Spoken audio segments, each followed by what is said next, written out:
Hello friends, welcome back to our channel AMIS study circle. और सभी लोगों की तैयारी ठीक चल रही होगी, ऐसा मैं मान के चल रहा हूँ। आज हम लोग कुछ पढ़ेंगे नहीं, आपको बताऊंगा कि इस कम समय में खास तौर पे उन लोगों के लिए जो ये एग्ज़ाम पहली बार देने जा रहे हैं कि उनको क्या क्या पढ़ के जाना चाहिए। ठीक है, what to cover in this minimum possible time.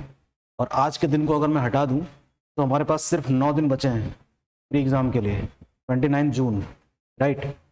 तो आज मैं सोच रहा हूँ कि आपको कुछ पढ़ाऊँ नहीं, लेकिन उन टॉपिक्स के बारे में ज़रूर बता दूँ कि वो ज़रूर पढ़ के जाइएगा आप लोग, ठीक है।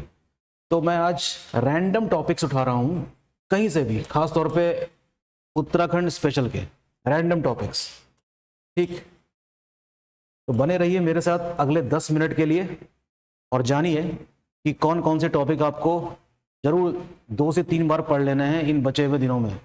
और यकीन मानिए वहां से आपको 2 से 3 क्वेश्चन मिलेंगे ही हर हाल में। 2 से 3 क्वेश्चन हर एक टॉपिक से मिलने वाले हैं, ठीक है। अब बात करते हैं वो टॉपिक्स कौन कौन से हैं, ठीक। रैंडम टॉपिक कहीं से भी। अब मेरे मन में चल रहा है कि उत्तराखंड के नेशनल पार्क, उत्तराखंड के national parks and wild life sanctuary, ये टॉपिक आपको हर हाल में कवर करना होगा। कितने नेशनल पार्क हैं? 6। कितने वाइल्ड लाइफ सेंचुरीज हैं? 7। तो पढ़ना क्या है इसमें? पढ़ना है कि किस ईयर इनकी फॉर्मेशन हुई, एरिया कितना है, क्या कोई रिवर इसके आसपास फ्लो करती है, क्या हाल ही में कोई नेशनल पार्क या सेंचुरी किसी वजह से चर्चा में है, ये भी।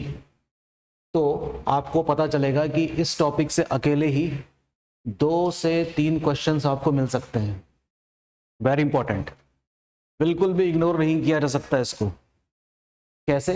एरिया वाइज आपको 4-5 नेशनल पार्क या सेंचुरीज आपको कंबाइन करके दे देंगे वो लोग, और कहेंगे इसको डिसेंडिंग या असेंडिंग ऑर्डर में, घटते क्रम में या बढ़ते क्रम में लगाइए, ठीक।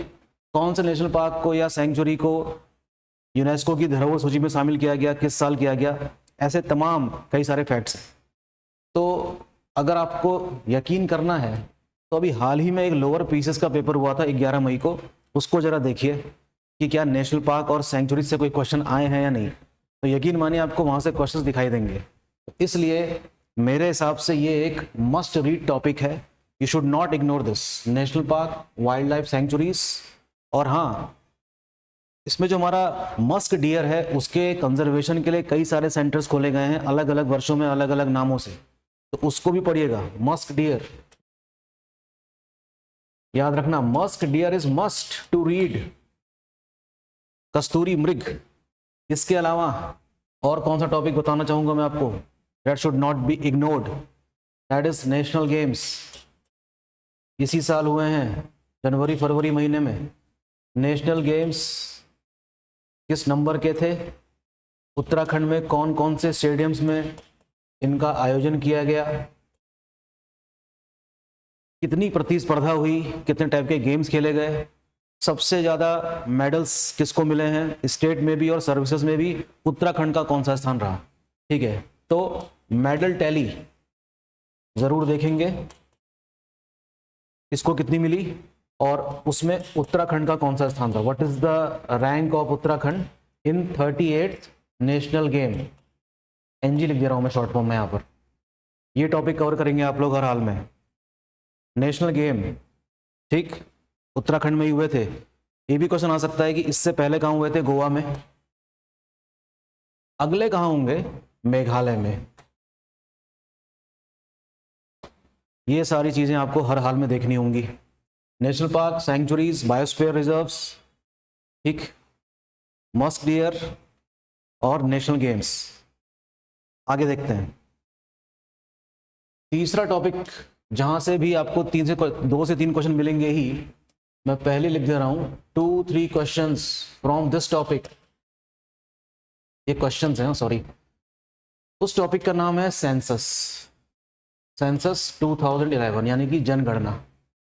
यहां से भी आपको 2 से 3 क्वेश्चन मिलने की संभावना रहेगी।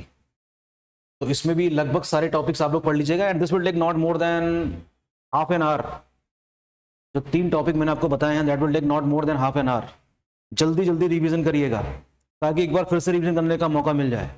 समझ में आ रही है ना बात? बी केयरफुल, जल्दी जल्दी पढ़ना है ताकि एक बार फिर से मौका मिल जाए एग्जाम में जाने से पहले। तो सेंसस में क्या देखेंगे, कितनी आबादी बढ़ी, यानी कि डिकेडल ग्रोथ क्या है। डिकेडल ग्रोथ आप जानते ही हैं कि पिछले 10 साल में उत्तराखंड की आबादी कितनी बढ़ी, कितने परसेंटेज बढ़ी, how much percentage the population of Uttarakhand increased. इसी तरीके से हर डिस्ट्रिक्ट का भी अपना डिकेडल ग्रोथ होगा, इसको भी आप देखेंगे। क्या कहीं कोई ऐसा जिला तो नहीं है जिसकी पॉपुलेशन बढ़ने के बजाय घटी हो, उसको भी देखना है। तो डिकेडल ग्रोथ से आप एक टॉपिक तैयार करिएगा, एक क्वेश्चन मिलने की संभावना यहां से भी है, ठीक है। प्लस पॉपुलेशन, पॉपुलेशन में तो खैर आपको पता ही है, इसमें कई कई कई चीज़ें देखनी होगी, जैसे पॉपुलेशन डेंसिटी कितनी है उत्तराखंड की, इंडिया की कितनी है, साथ साथ ये भी देख लीजिएगा। प्लस किस डिस्ट्रिक्ट की डेंसिटी सबसे ज़्यादा है ये देखना है।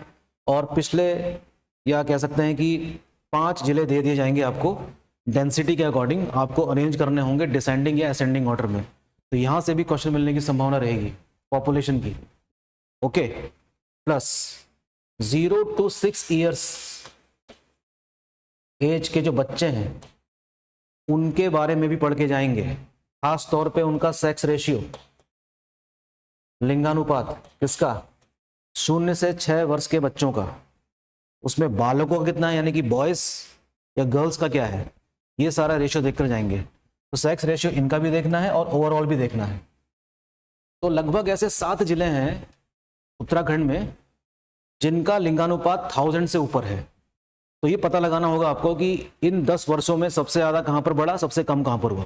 तो तमाम ऐसी चीज़ें आपको मिलेंगी इसमें पॉपुलेशन में, सेक्स रेशियो की बात मैं कर रहा हूँ, ओके, समझ रहे हैं आप। इसी तरीके से लिटरेसी रेट,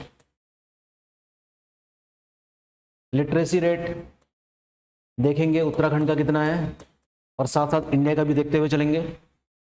उत्तराखंड में जितने भी जिले हैं उनमें सबसे ज़्यादा कहाँ का है ये भी देखना है, सबसे कम कहाँ का है ये भी देखना है। तो सेंसस से रिलेटेड जितने भी फैक्ट्स हैं ये आप प्लीज़ देख के जाएंगे, इस टॉपिक को बिल्कुल भी मत छोड़िएगा। 2 से 3 क्वेश्चन मैंने यहाँ पे लिखा है, आएंगे ही।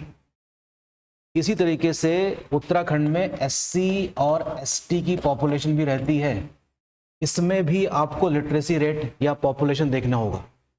तो पिछले पेपर में इस तरह के एक क्वेश्चन आया था एसटी से संबंधित कि सबसे ज़्यादा लिटरेट कौन सा है निम्नलिखित में से, ठीक है, वेरी इंपॉर्टेंट टॉपिक अगेन।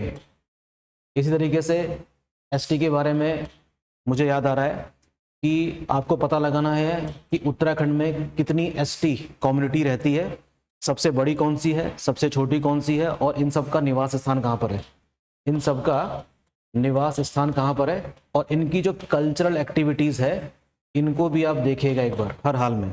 ये टॉपिक थोड़ा सा लंबा है, टाइम टेकिंग है, लेकिन बिल्कुल कंसंट्रेशन बना के आप इस टॉपिक को पढ़िएगा। Again this will take not more than 40 minutes, ठीक है। तो ये वे टॉपिक्स हैं जहाँ से क्वेश्चन आते ही हैं, बिल्कुल भी नज़रअंदाज मत करिएगा इस चीज़ को। अच्छा, आगे आपको ये काम करना है कि पिछले महीने लोअर पीसीएस का पेपर हुआ था, उसको जरा 2-3 बार देखेगा और ट्रेंड पता लगाने की कोशिश करेगा कि कौन कौन से क्वेश्चन आए थे। जैसे नेशनल फैमिली हेल्थ सर्वे क्या चीज़ है, और इसकी रिपोर्ट जो आई है उससे हमको पता चलता है कि उत्तराखंड की जो मल्टी डायमेंशनल पॉवर्टी है, किसकी बात हो रही है, मल्टी डायमेंशनल पॉवर्टी, उसमें कितनी कमी आई है। How much percentage in the multidimensional poverty has been reduced in Uttarakhand according to the national family health survey. तो थोड़ा सा NFHS के बारे में पढ़ लीजिएगा कि सबसे पहले ये सर्वे हुआ कब था। ये हुआ था 1992 में, और ये किस रिपोर्ट के अकॉर्डिंग है, 5th रिपोर्ट के अकॉर्डिंग है कि उत्तराखंड की जो मल्टी डायमेंशनल पॉवर्टी है वो रिड्यूस हुई है। अब ये आपका काम है कितनी रिड्यूस हुई है, और इससे पहले वाली रिपोर्ट में कितना परसेंटेज मल्टी डायमेंशनल पॉवर्टी थी, राइट, वेरी इंपॉर्टेंट, इसको देख कर जाइएगा। इसी तरीके से इकोनॉमी के जो 3 सेक्टर्स हैं, प्राइमरी, सेकेंडरी एंड टर्शरी, इसमें किसका कितना योगदान है, contribution of all the sectors. Very important topic, very hot topic, इसको मैं हॉट टॉपिक कह रहा हूं, आ सकता है क्वेश्चन यहां से। तो किस सेक्टर का कितना कंट्रीब्यूशन है उत्तराखंड की इकोनॉमी में, मस्ट रीड टॉपिक है ये, हर हाल में पढ़ के जाएंगे इसको। ओके, वेरी इंपॉर्टेंट, और इसको तो देखना ही है आपको। ठीक इसी तरीके से उत्तराखंड का बजट देखेंगे, यूके बजट 2025-26, इसमें जो भी नई घोषणाएं करी गई हैं उनके बारे में देखेंगे। ज्ञान क्या है, इसका फुल फॉर्म है कुछ, आप पता लगाइएगा, मैं नहीं बता रहा हूं आपको। नमो क्या है, इसका फुल फॉर्म देखिएगा, ये बताइएगा। क्वेश्चन आ जाता है कि which of the following is not, इनमें से निम्नलिखित कौन सा नहीं है ज्ञान और नमो में, मस्ट रीड है ये भी। ठीक है, अच्छा आप एक चीज और आंकड़ा याद रखेंगे, फिस्कल डेफिसिट का। किसका? फिस्कल डेफिसिट, जिसको हिंदी में कहते हैं राजकोषीय घाटा। तो 2023-24 का कितना था, 2024-25 का अनुमानित फिस्कल डेफिसिट कितना था? मस्ट रीड क्वेश्चन, बिल्कुल भी छोड़ेंगे नहीं इसको। फिस्कल डेफिसिट क्या होता है ये पता ही होगा आपको। जब एक्सपेंसेस ज़्यादा हो जाते हैं गवर्नमेंट के, रेवेन्यू से ज़्यादा एक्सपेंसेस हो जाते हैं तो घाटा हो जाता है, तो उस घाटे को कहते हैं क्या? फिस्कल डेफिसिट, दैट इज राजकोषीय घाटा इन हिंदी। कितना परसेंटेज है तो देखिएगा 2023-24 का और 24-25 का, चेक करिएगा। बहुत इंपॉर्टेंट टॉपिक है, बिल्कुल भी छोड़ना नहीं चाहिए इसको। ओके ओके, तो जो टॉपिक अभी मैंने आपके सामने डिस्कस किए हैं ना, सभी टॉपिक में 2 से 3 क्वेश्चन मिलने की संभावना रहेगी आपको हर हाल में। और प्रीवियस ईयर क्वेश्चंस भी देखेंगे आप लोग जो इस साल आयोग ने करवाए हैं खास तौर पे। ठीक है, और कौन सा टॉपिक बताऊं आपको?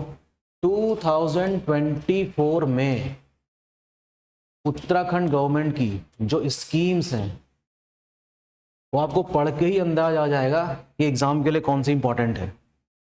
Schemes of Uttarakhand government, again very important. Okay, बिल्कुल भी छोड़ नहीं सकते, और हो सके तो पिछले 2 से 3 साल की देखिएगा। थोड़ा सा टाइम लगेगा आपका, लेकिन ये सब चीजें पढ़ने के लिए आपके पास अभी भी पर्याप्त समय है। यहां तक कि इन सभी टॉपिक को 1 से 2 बार पढ़ने के बाद भी आपको एक बार रिवीजन करने का मौका और मिलेगा।